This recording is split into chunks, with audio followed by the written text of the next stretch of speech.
Hi, welcome to the Google Geo Developer Series. I'm Nano Marks. I'm a developer advocate on Google's Geo Developer Relations team. I'd like to introduce you today to John Coriat, who is going to be giving you a talk on simulating map markers with tile layers. John did one of our most widely viewed talks in the Geo Developer Series in 2007 on creating custom map types. And that is still has a lot of techniques that are valid today. So I encourage you to view that as well. So take it away, John.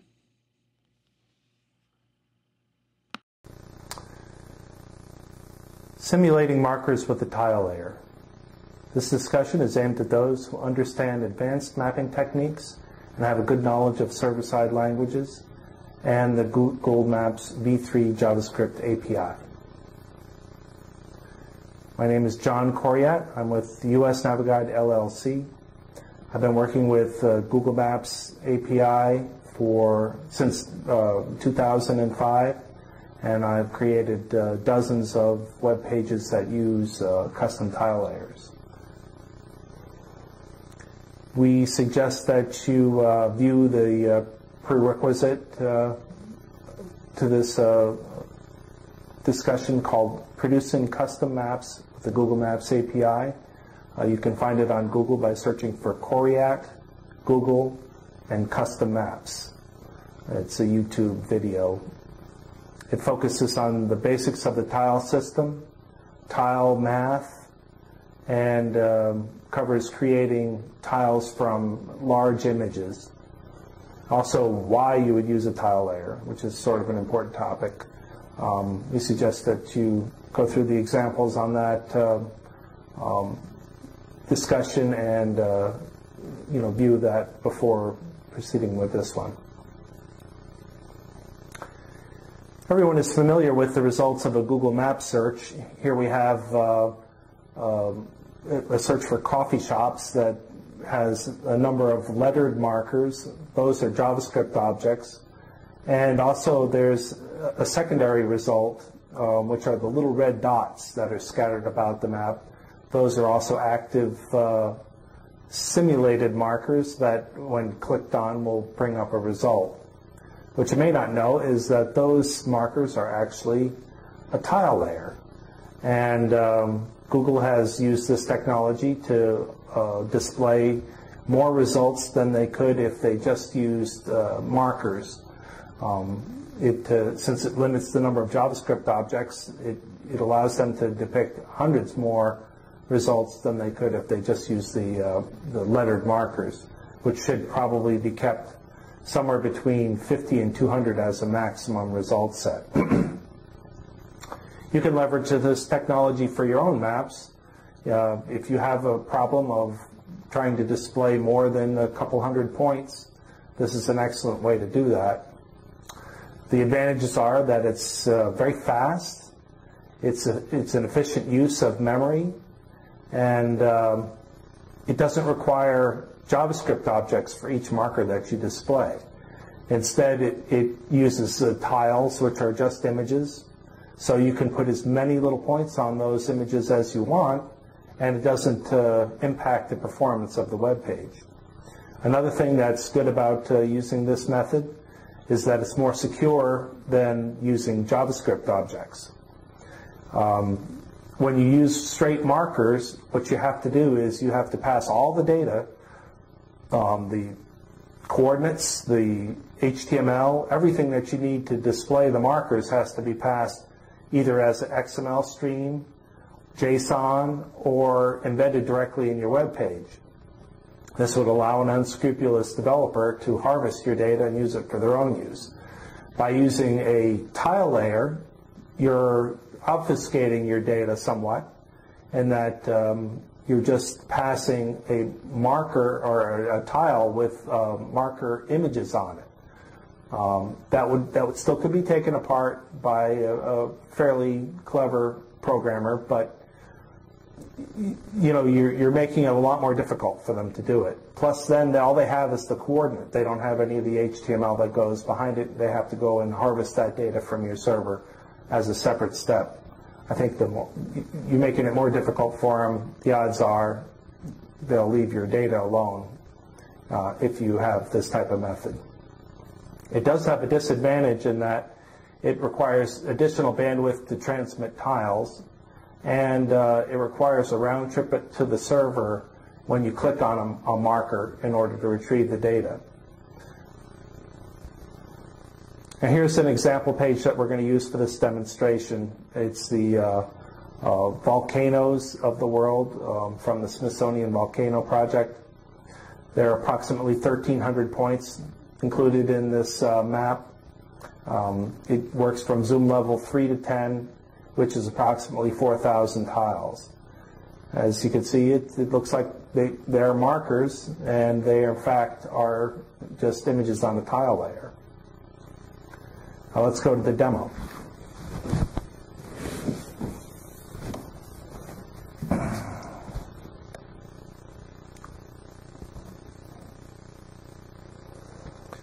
All right, here we have, start the recording.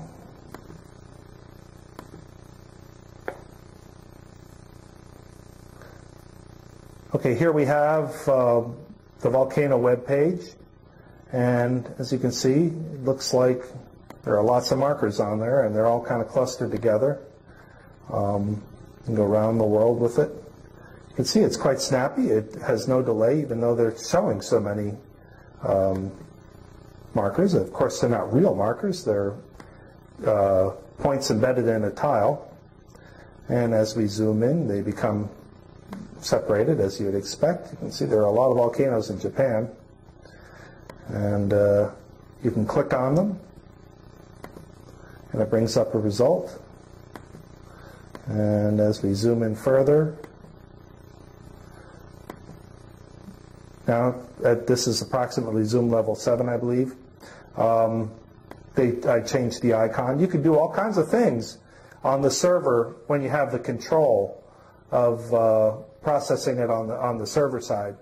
For instance, you could use a clustering algorithm to, instead of showing them all in a big line, you could have a square and put like 10 or 30 or something like that in it to depict those markers. That's a very common way of doing it. But you could have that power on the server.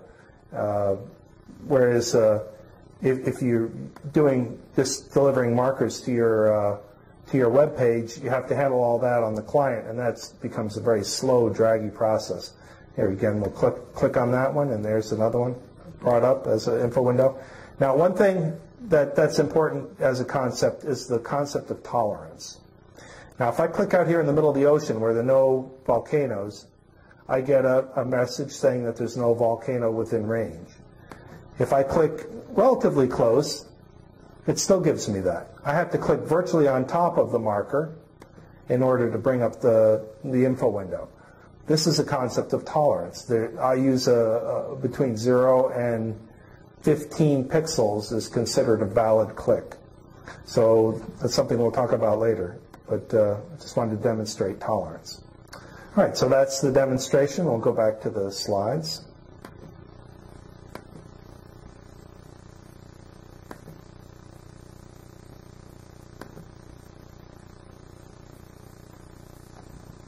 Okay.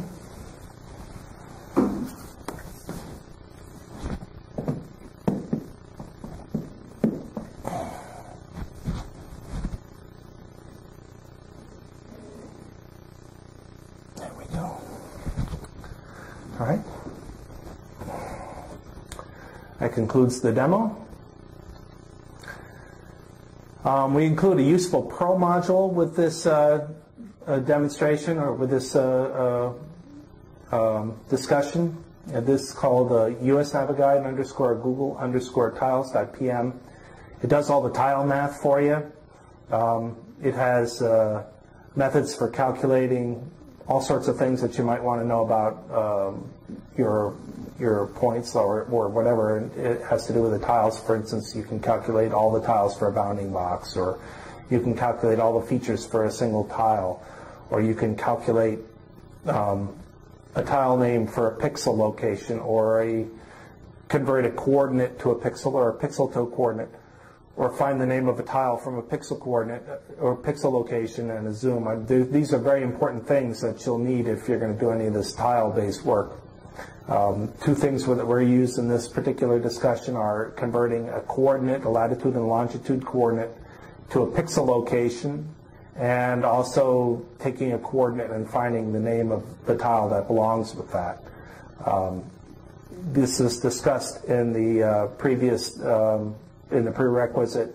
So if you have any questions about tile math or coordinates, how the coordinate system works for the tile system, I suggest you review that prerequisite as it goes over all these things in great detail.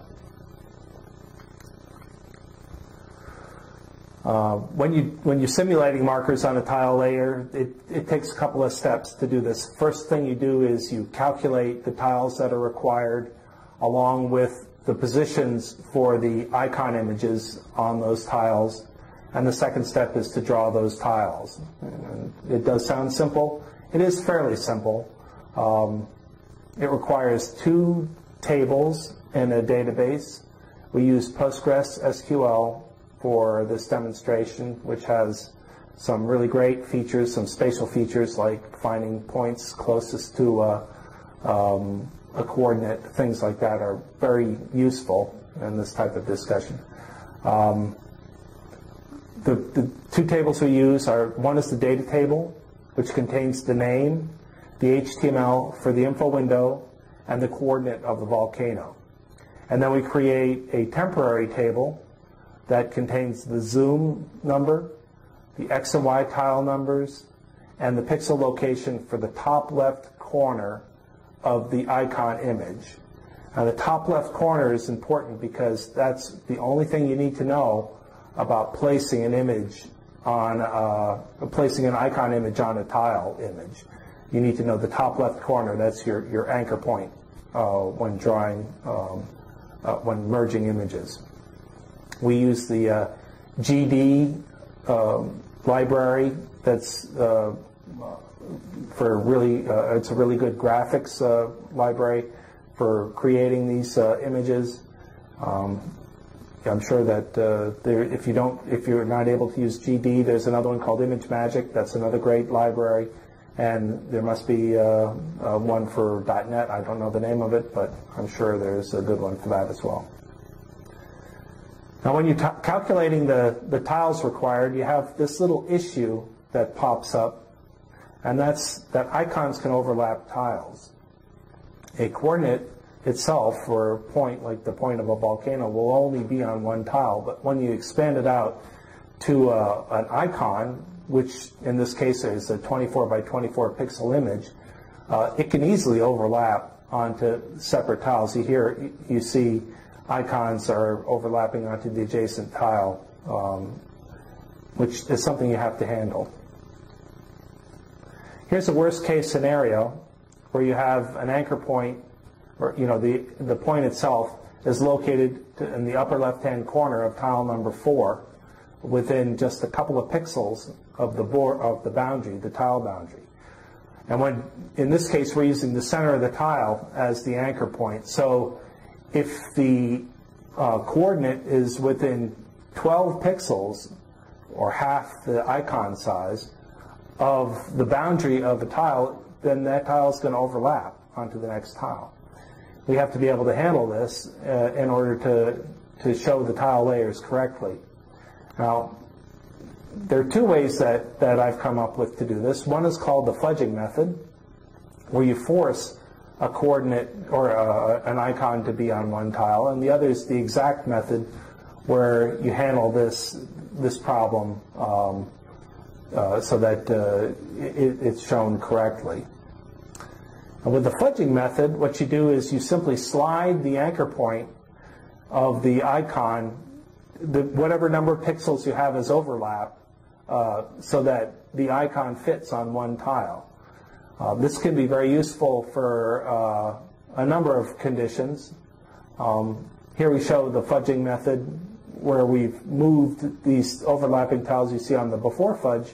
You see some of the icons are overlapping. And after the fudge, the icons reside on the tile.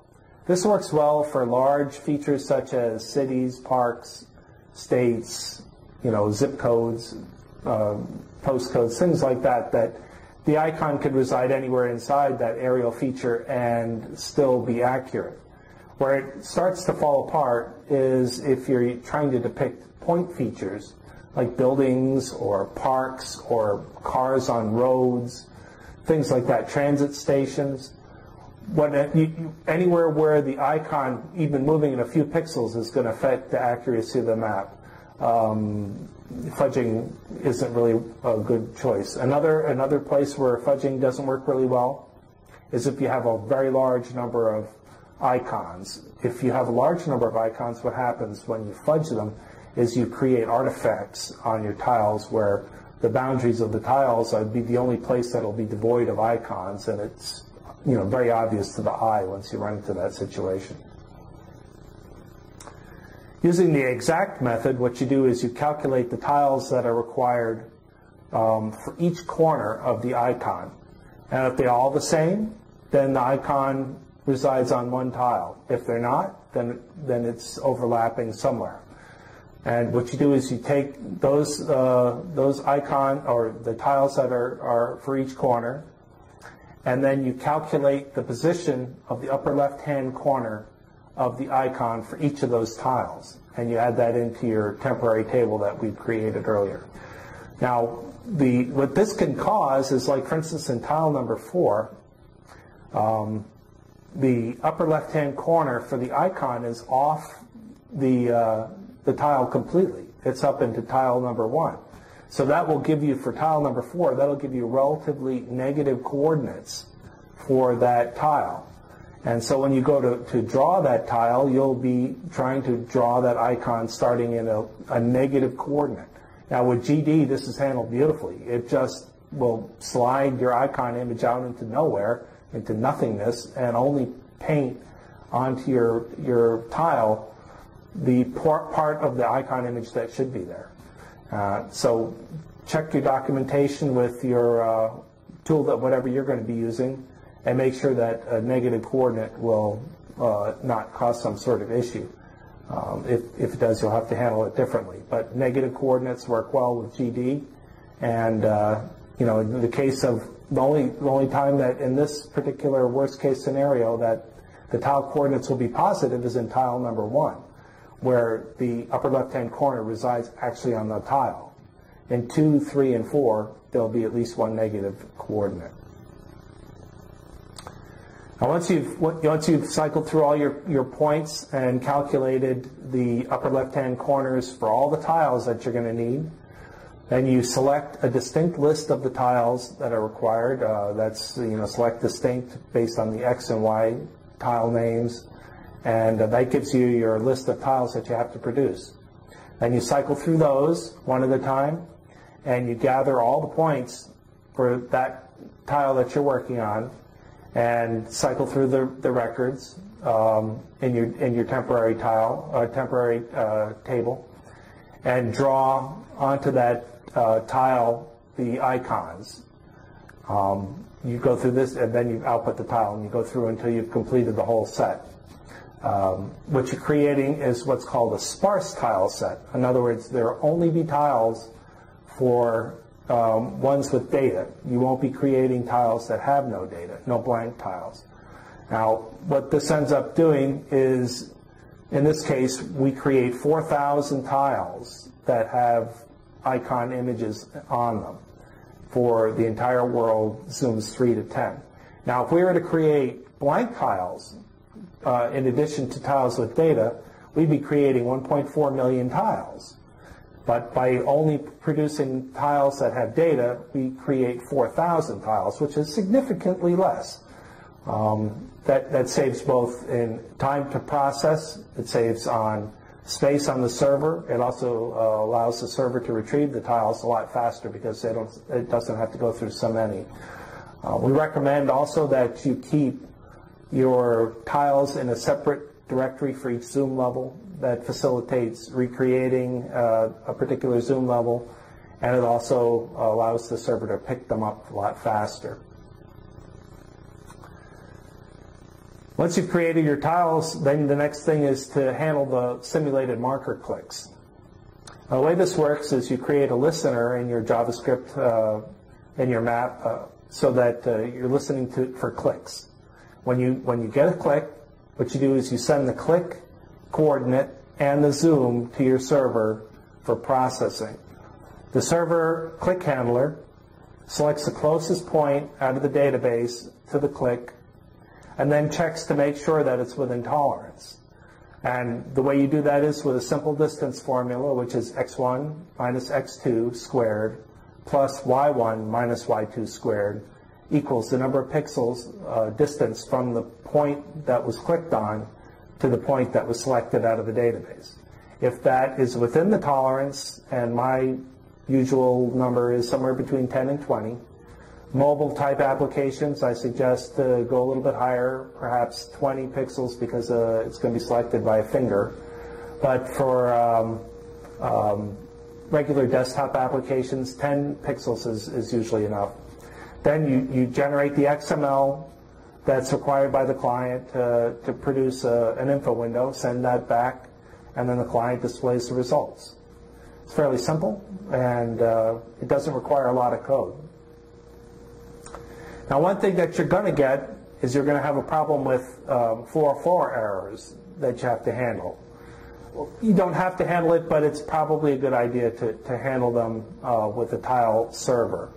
If you don't intercept the request for a tile with a tile server, what ends up happening is your error logs get loaded with a lot of messages, 404 messages. If on the other hand you handle your 404 errors or your tile requests with a tile server, what you can do is check to see if the tile exists. If the tile exists, you send it to the client. If it doesn't exist, you send a blank image instead of a 404 error. This allows the server to operate faster. It doesn't create a whole lot of crap error messages in your error logs. And you also can do some things like, for instance, you can hide your tile directory below the web viewable part in your server for security. You can also control access to your tiles by embedding a security code in your web page that's passed to the request. And if the security code doesn't match or is incorrect, you either deliver an error message, nothing, or a blank tile. And this will help keep unscrupulous web developers from taking your hard-earned work and putting it in their own pages. That's the end of this discussion. We have some resources that go along with this. The program to create the tiles is included. The web page, the V3 web page is included. The volcano.pl is a click handler.